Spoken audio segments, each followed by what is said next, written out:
भाऊजी, गीतानं त्याला हाक मारली. बोला वहिनी, विश्वास म्हणाला.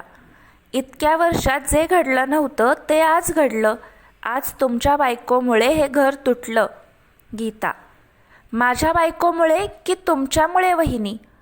विश्वासनं थेट सवाल केला. त्यामुळं गीता चमकली. मला घर तोडायचं असतं तर ते मी या घरात आले तेव्हाच तोडलं असतं. तुमची बायको आली आणि घराची वाताहत सुरू झाली. ती आली म्हणून नाही वहिनी. तुमची बहीण या घराची सून झाली नाही म्हणून ही वाताहत तुम्ही घडवून आणली. आणि वनिताची चूक नसताना तिला दोष देऊ नका. तुमच्यापेक्षा खूप जास्त तिने सहन केलं आहे. शहरात वाढलेली असून या खेड्यात ती राहतीये. सगळ्यांशी जुळवून घेण्याचा प्रयत्न करतीये. वनिताची बदनामी मी खपवून घेणार नाही. विश्वासनं वनिताला सोडून गायत्रीशी लग्न करावं म्हणून गीता हे सगळं करत होती.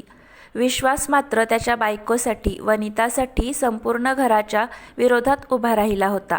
संपूर्ण कथा चॅनलवर नक्की पहा.